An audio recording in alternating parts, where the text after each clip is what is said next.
다리왕 제4년 아홉째 달, 곧 주전 518년 12월 7일에 이 스가랴에게 여호와의 말씀이 또 임했습니다.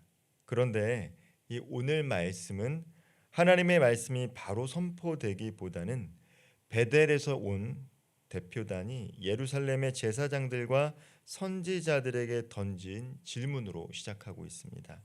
3절 말씀입니다. 내가 여러 해 동안 행한 대로 5월 중에 울며 근신하리이까. 이 베델에서 온 대표단이 이 예루살렘에 머무는 제사장들과 선지자들에게 한 질문입니다. 내가 여러 해 동안 행했던 대로 5월 중에 울며 근신하리이까. 즉 이전과 같이 우리가 계속해서 금식을 해야 합니까? 이제 하나님께서 약속하신 대로 포로가 귀환되고 성전이 건축되고 있는데 우리가 계속해서 지금 금식을 해야 합니까? 라고 질문을 던지고 있는 것이죠. 표면적으로는 매우 공손한 질문처럼 보여집니다. 그러나 여러 해 동안이라는 말을 통해서 우리는 여전히 금식을 했다, 경건 생활을 계속했다라는 자기 의를 표출하고 있고요. 은연중에 포로 귀환 공동체에 속한 이 제사장들과 이 선지자들을 비교하는 것들을 볼 수가 있습니다. 금식을 하는 것 중요합니다. 그러나 왜 해야 하는가, 누구를 위해 하는가, 어떠한 마음으로 하는가가 더 중요하겠죠. 목적을 잃은 경건 생활은요, 형식만 남게 됩니다. 그리고 형식만 남은 경건 생활은 어떻습니까? 쉽게 자기 만족에 빠지고요, 다른 사람들을 정죄하기가 쉽다라는 것이죠. 목적을 잃은 경건 생활은 자기 만족과 다른 사람들의 비교를 낳게 됩니다. 이 4절과 5절에서는요, 5월과 7월 금식의 뿌리를 상기시키고 있습니다. 5월의 금식은 예루살렘과 그 성전이 무너진 비극을 기억하는 데서 비롯되었습니다. 5월 달에 예루살렘 성전이 파괴가 된 것이죠. 이 성전이 무너졌다라는 것은 어떤 의미입니까? 이 구약 시대의 이스라엘 백성들은 성전에 하나님이 임재하신다라고 믿었습니다. 이 사도행전에 보면 첫 번째로 이 죽었던 이 집사님 스데반 집사님의 설교 가운데 문제가 됐던 것이 바로 하나님이 성전에만 계시는 것이 아니다라는 것이죠.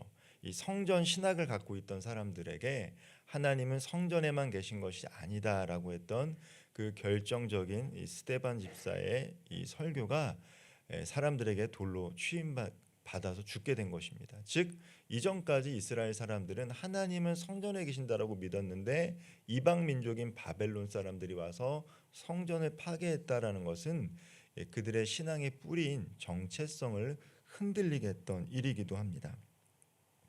이 7월의 금식은 바벨론이 세운 질서 속에서 유다 총독으로 파견됐던 그다랴가 죽었던 달이기도 합니다. 그리고 7월에는 대속죄일이 있죠. 즉 5월과 7월은 민족 전체가 함께 회개와 절제 분위기 속에서 하나님 앞에서 자신을 낮췄다라는 것입니다. 그러므로 이 금식과 관련된 전통 그 자체는 나쁜 것은 아닙니다. 오히려 상처의 역사를 잊지 않고 하나님 앞에서 자신을 낮추는 경건의 전통 가운데 서 있는 것이죠.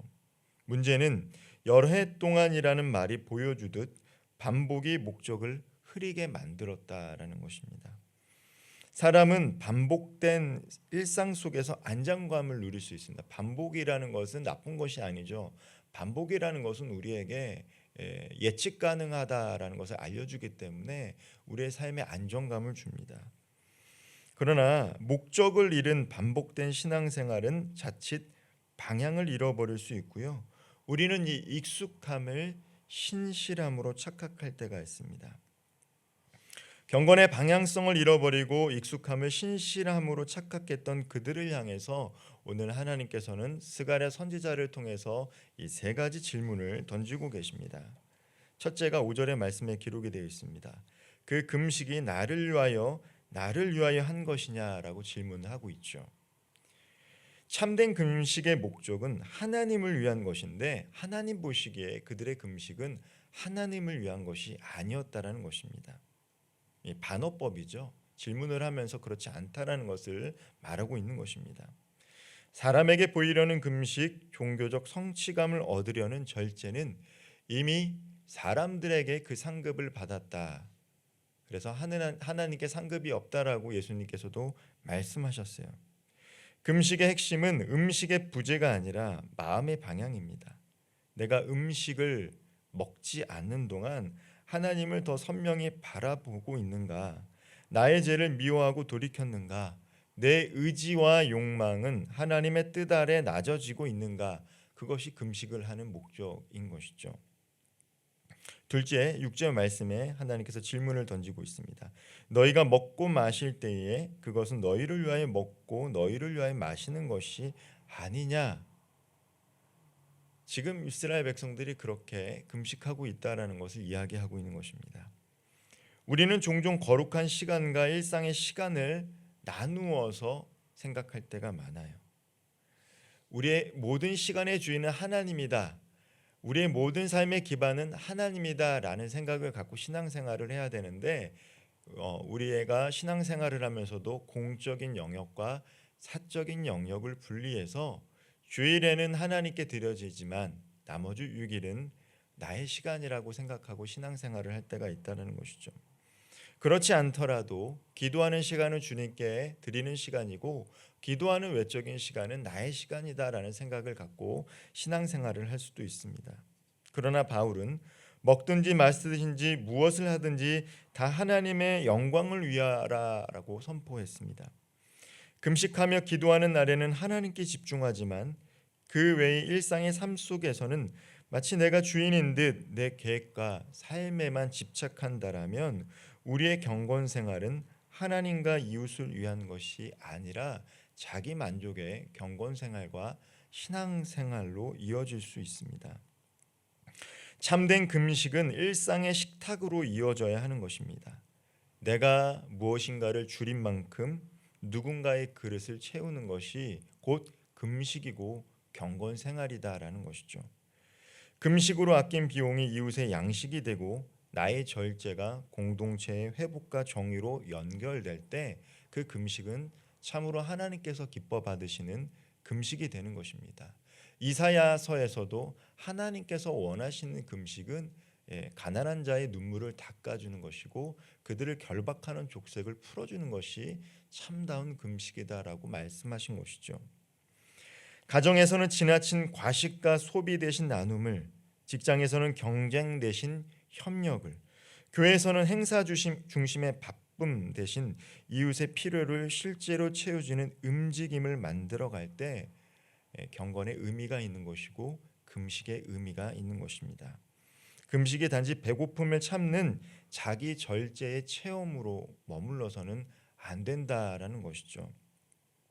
나의 배고픔이 타인의 배고픔을 기억하게 하고 그 기억이 행동으로 이어질 때 하나님께서 기뻐 받으시는 금식이 될 줄 믿습니다. 세 번째로 7절 말씀에서 하나님께서는 옛 선지자들을 통하여 외친 말씀이 있지 않느냐 하시니 질문을 또 던지고 있죠. 예전에도 계속해서 이렇게 질문하지 않았느냐, 말씀을 내가 전하지 않았느냐라고 말씀하고 계시는 거예요. 하나님께서는요, 우리의 삶 가운데 풍요로웠을 때도 또한 회복의 길목에서도 일관되게 말씀하셨다라는 것이죠. 특별히 9절과 10절의 말씀입니다. 너희는 진실한 재판을 행하며 서로 인애와 긍휼을 베풀며 과부와 고아와 나그네와 궁핍한 자를 압제하지 말며 서로 해하려고 마음에 도모하지 말라.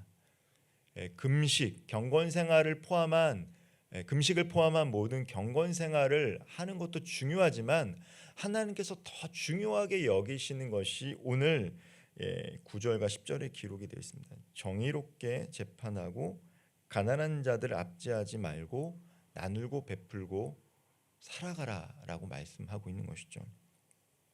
그러므로 참된 금식은 하나님께 향한 마음의 회복과 이웃을 향한 사랑의 실천이라는 두 기둥 위에 서 있는 것입니다. 하나님께 나아가는 경건이 이웃을 향한 행동으로 흘러가지 않는다라면 그 경건은 방향을 잃은 예식과 의식으로 축소될 수밖에 없습니다. 반대로 이웃 사랑만 강조하다가 하나님에 대한 사랑과 관계가 느슨해지면 어떻게 됩니까? 우리의 선행은 곧 지치고 우리는 메말라지기 마련입니다. 참된 근식은 하나님 사랑과 이웃 사랑이 한 강줄기로 만나도록 우리의 마음과 습관을 재구성하는 훈련이라고 할 수 있어요. 금식을 한다라는 것은 그것을 통해서 하나님 사랑하는 마음과 이웃 사랑을 실천하는 것이죠. 안타깝게도 본문은 이스라엘 백성들이 등을 돌리고 귀를 막으며 마음을 돌처럼 굳게 한 비극을 기록하고 있습니다. 선지자의 경고가 들리지 않을 때 공동체는 흩어지게 되었고요. 땅은 황폐해졌습니다. 하나님은 그런 그들의 완고함의 결과에 대해서 말씀하신 것이죠. 흩어짐, 관계의 단절, 영적 황무지, 예배의 자리마저 기쁨을 잃은 공허함이 바로 그 결과였다라는 것입니다. 그렇다면 오늘 우리는 어떻게 하나님의 질문에 응답해야 하겠습니까? 사람의 시선을 의식하지 말고 하나님 앞에서 하는 은밀한 금식, 즉 경건 생활을 회복해야 한다는 것이죠. 금식 기간 동안 말씀과 기도에 더 깊이 머물고 용서를 구해야 할 사람을 떠올려 화해를 시도해야 합니다. 금식을 통해서 절제한 만큼 나누고 굶주린 이웃의 그릇을 채워주며 약자의 짐을 덜어주는 실천적인 삶으로 살아가야 합니다. 더 나아가 하나님의 말씀에 대한 기억으로만 머무르는 것이 아니라 우리 삶 가운데 순종으로 바꿔야 한다는 것이죠.